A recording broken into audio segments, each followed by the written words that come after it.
Okay, hi everyone. Today Tracy's back again, and we're going to be doing another movie discussion like we did with Black Panther. And today, as you may have guessed, we're talking Tomb Raider. Big surprise. I think what's quite cool is that we'll be doing this as someone who is quite a big fan and someone that has virtually no experience with the game. I started playing it, never really got into it. So I'm the basic newcomer. The movie was sort of an introduction to me. Okay, so yeah, the fan and the casual viewer. And we'll be trying to avoid spoilers wherever possible as well, so you don't need to worry if you haven't actually seen the movie yet. So I think, like we did with our last review, we can just start with a simple synopsis of Tomb Raider. Which is obviously not my thing, so that will be Noelle's point to take away. Okay, so basically you have Lara Croft, who's a young 21-year-old in London. She is very unfocused. She's working as a bicycle courier, even though she's actually from a very wealthy aristocratic family. She's actually been quite resistant to accepting the fact that her father died, or well, he disappeared 7 years ago, and it's finally time for her to sign the papers and take over the empire. That the amount of like death and absentia time has passed. But she's still resistant to that, and ultimately she stumbles across some clues that led to her father's last whereabouts, which is the legendary island of Yamatai, if you venture out from Hong Kong towards like the Japanese Sea.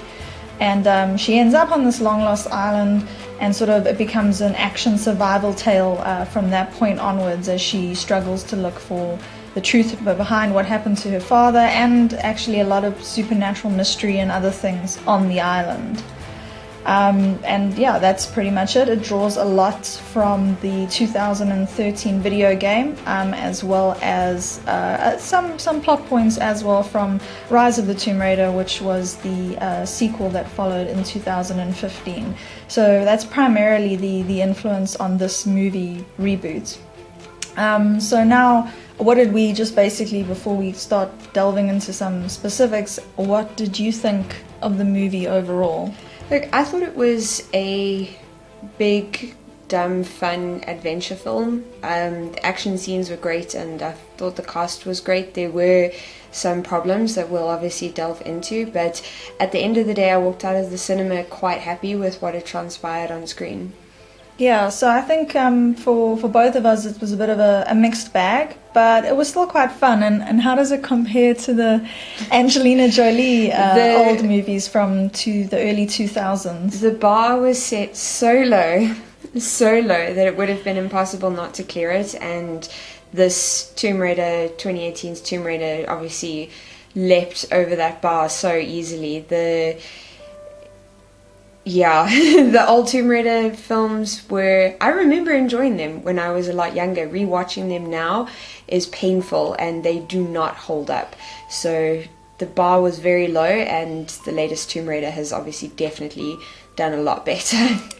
Yeah, I think they're very much, those old movies were a product of their time, sort of like how the James Bond movies of that period were very much the same kind of nonsense. And I like to sort of hate watch those early Tomb Raiders every now and then, just to feel something, just feel that fire.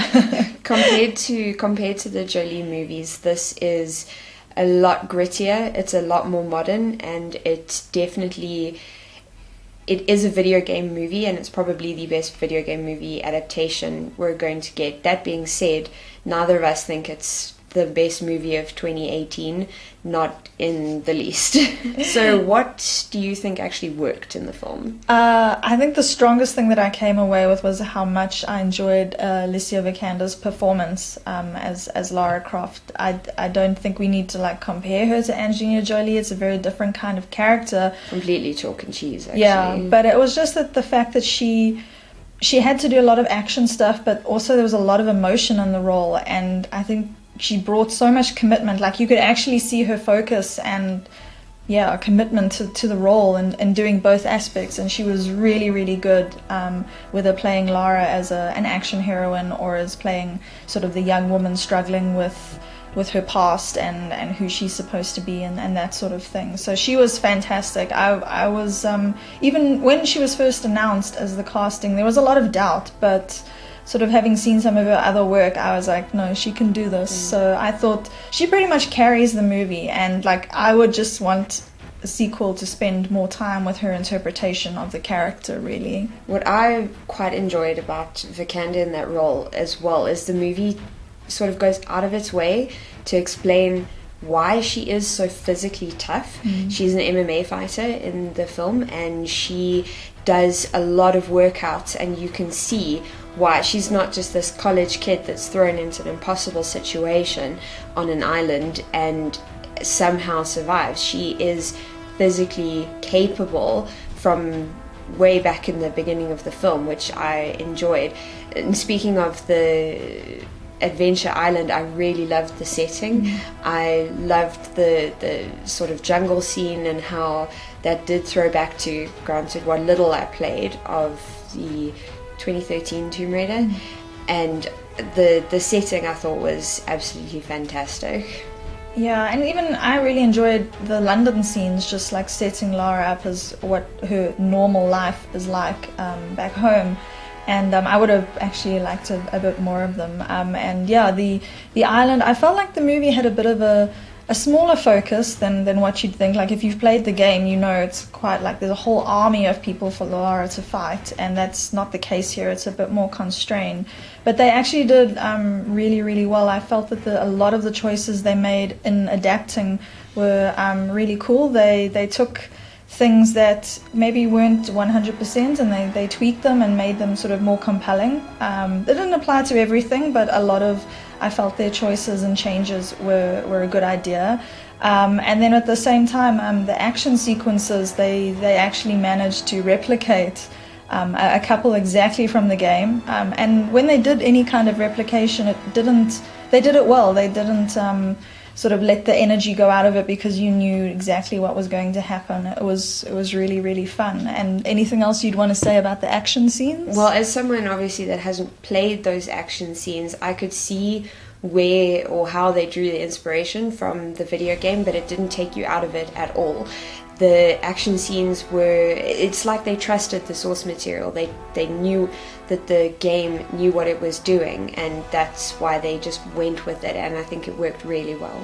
Yeah, and I also, again, it's debatable. Like, I didn't have a problem with the CGI. I know that you sort of... There were some moments where the CGI was a little bit obvious, and I did pick up on it, and I could sort of tell that... Okay, you're not running through a forest, you're running in front of a green screen on a green screen treadmill, but at the same time it did lend itself to having a little bit of a video gamey feel, which wasn't necessarily a bad thing. Yeah, I like I said, I didn't have a problem with the CGI. What I really liked though was that the action scenes, or particularly the fight scenes, were very gritty, very real. The way they were shot, like it was very... It sucked you in, and it was very convincing, and it made sense given sort of the gritty sort of realism to actually like let us see Alicia like performing these stunts and up close. You know, it wasn't like cutting away from a distance, so it's immediately switched to a stunt woman. You know, it was very credible and like crunchy. Like you felt the fights. You felt it every time Alicia squeaked, and she does that quite a lot, but it seemed such a realistic reaction. And speaking of the realism, they really went with the realism of how you would be in those settings. They weren't using really stupid glow sticks in daylight tunnels. They were using hand torches. Okay, like the head mounted torches, still not sexy enough for Hollywood, but they were using torches, and they were just behaving like people would behave in that sort of setting. Yeah, and I think another highlight definitely is the tomb scenes in the movie. They were done really, really well. Sort of a throwback action kind of Indiana Jones stuff, booby traps, various other bits and pieces that we won't go into. And I also really liked the villain of the movie. That's Walton Goggins, who plays Matthias Vogel, and he basically is an adventurer who's ended up on the island before Lara. He works for a sinister organization, and they're trying to find the tomb of Queen Himiko, also known as the Mother of Death, and that's somewhere on the island. But whereas in the game he was sort of a madman, like sort of revering Himiko, and it would make him very similar to sort of with the way Trinity is positioned in the series now. But in this he's very much sort of a gun for hire. He's this like sociopathic kind of, he's a cynic.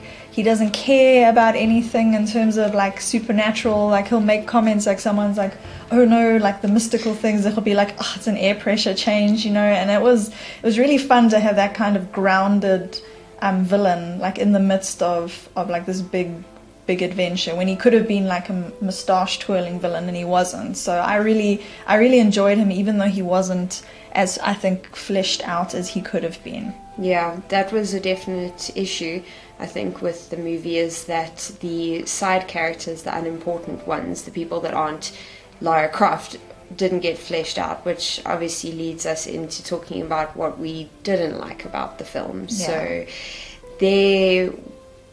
the biggest, most glaring thing I thought was the fact that there weren't enough women in the film. I know it's Tomb Raider and it's Lara Croft and she's on the poster and everything, but that's pretty much it. Throughout the film she interacts with 3 other women. There's her flatmate, who's her best mate, and I hope that her scenes get expanded in a DVD release. There's the stand-in parental figure who works for her father's company, who's trying to take care of Lara. And there's an MMA lesbian that hands her ass at the beginning of the movie, and that is literally it. And once you're out of London, it gets even worse. So yeah, again, this was like, it was a problem with the old movies as well. It became Lara and the dudes. This is Lara on Sausage Fest Island. There's no other woman except for the Kimiko, the queen. And yeah, you'll find out more about her when you watch the movie. I forgot, she interacts with the 4th person, a female corpse. Yeah. so there you go. That is the extent of the female characters in the movie, and now we're functioning in the age like after Wonder Woman, so I think we're a little more sensitive to heroines can actually like interact with other women when you isolate them like that. And I mean, Star Wars is still very bad at doing that, for example. It's not progressive, and I think in that way that Tomb Raider was not it sort of fell down in not being daring enough or not trying to be new. It stuck to what was expected of it, which was definitely a failing. And another one for me, like Tracy said, wanting to see more of her friend perhaps, but there was a very strong sense that a lot was cut out from the movie in comparison to the promotional material. This is perhaps a little bit of a spoiler, but the motorcycle, like wanting to see Lara riding a bike, that's gone. Somewhere between filming and the release of the theatrical cut, that disappeared. So I'm really hoping that the DVD restores some of these, probably not essential to the story, but just like, will deepen the experience a bit. The story did also have some pacing issues. It kicks off really well in establishing Lara's life, and then when she goes off on this adventure, but it's around the halfway mark, there's something that happens that we won't say anything about because spoilers, but it kind of sweeps the rug out from under the plot and makes everything slow down a lot. And when you're in the middle of a grand adventure and you lose that sort of pacing, it takes you out of it quite a lot. Yeah, and I think I'll also just say that obviously the early comments about it during the promotional phase, there were a lot of people concerned about daddy issues. And those really, like, they laid it on thicker and thicker through the movie, actually. There's so many flashbacks. It's a bit crazy. There were, I think, 3 flashback scenes within about the first 10 minutes of the movie, and it just progressively rolls on. Okay, so yeah, that is an issue. And so we'll now move on to the actual question of the issue of Lara's agency in the movie, because of the fact that daddy issues were, like, slathered all over the trailer. Like literally that was, I think, 95% of what Lara talks about in the trailer is people talking to her about her father, or she's talking about her family. So I mean, did it actually carry through this suffocation into the actual movie, do you think? Well, for me, I think that it didn't irritate me as much, I think, because I don't have experience with game Lara being so independent, and having that taken away from her, it was definitely present and it was definitely overbearing. But at the same time, I found that it wasn't as heavy-handed as the original trailers that we saw that had everyone up in arms, and rightfully so. But as for the agency, she showed a lot of independence, and there is a literal line where she says, "I'm not that kind of Croft," which I did love, but it could have been more. There definitely could have been a better sense of her independence and agency throughout the film. Yeah, I think for me, most of the time, it really boils down to, if you're comparing reboot Lara from the games versus Alicia Vikander's Lara in the movie, it depends on what do you count as following more in Daddy's footsteps. Is it someone who deliberately does the exact opposite of their father because they're so hung up and they don't want to think about it? Like, although you're doing the opposite, you are so being driven by your father that, is that not shaping, his influence is shaping your character and taking away your choices? And then you have the video game Lara, who was sort of a by-the-books nerd, and she sort of goes through college and does all the right things and wants to be a respectable archaeologist again, but to distance herself from her archaeologist father, who's a sort of a flaky pseudo-archaeologist, very disrespected. So I think they're both still in that capacity of being shaped by their father. Their actions stem from that. But in the movie, I think they did a lot to sort of, until that event happens that we already mentioned, and that sort of takes a bit away from Lara. Like, she's really shaping up as her own heroine, and I felt that once this big reveal happens, it kind of, she becomes a sort of a side character. Like, she's not she has to share the spotlight essentially with other figures, and that even includes things like she gets hurt, whereas very, very self-sufficient video game Lara has to sort herself out, patch herself up. In the movie, Lara sort of wails a bit and asks for help and complains that she's hurt and relies on other people, which that's not a bad thing. Relying on other people is definitely not a bad thing. It just goes against the grain of her character that has been established up until that point. Yeah, I would have rather that she sorted herself out and then sort of stumbled onto this big revelation. But I think that those are our main thoughts on it. What would you score it out of 10, an overall rating? That's a bit difficult for me because as far as video game movies go, this is by far, hands down, sorry for anyone that loved the Street Fighting movie, but this is the best and closest video game adaptation on the big screen that you're going to get, and that I loved. But at the same time, its very obvious flaws do take away from it. Like I said at the beginning, I walked out of the cinema quite happy, so I would give it a solid 7. Yeah, I'd also give it a 7, and that's me being quite generous, and just, I think, also responding to how much fun I did have watching the movie, to see the character for the most part nailing it. Alicia Vikander was so fantastic, and they really did the character of the reboot version quite justice and gave it its own flavor as well. And the action scenes were great, so there was enough for me to sort of get over the issues, and ultimately at the end of the day, did I enjoy it? Yes. So I think if I was to be more cynical, I probably would give it a 6.5, but I enjoyed it enough to give it a 7. And like Tracy said, I actually think it's in the running for one of the best video game movies ever. I don't think you need to know the game. If you just want to watch a really cool action movie that's more gritty and grounded than most, and it's not silly, and I felt it was quite sort of inclusive for the audience. It wasn't just targeting one clear demographic. So that was really, I really enjoyed about that, and it's a very accessible movie, no matter where you're coming from. So I would absolutely love to watch a sequel, or maybe a couple of sequels if it goes well, because I had a great time, flaws aside. And I think that's the ultimate you can say about any film, really. Did you have a good time? Yes. Yeah. So that makes it worth watching. Yeah. So again, now thank you for listening to our ramblings. We've had a few requests also for a few other movies to review, so I think you can look forward to those coming up. And we're also going into blockbuster season now. It's just going to be like endless movies from Pacific Rim to Avengers to and Ready Player One. Ready Player One, like all kinds of stuff. Netflix, things like Annihilation as well. So we're hoping to do a few more of these in the coming weeks, and hopefully keep the momentum going. And thank you for watching, and you can always subscribe if you don't want to miss out. That will probably be the best way to be alerted to our next video. Thank you.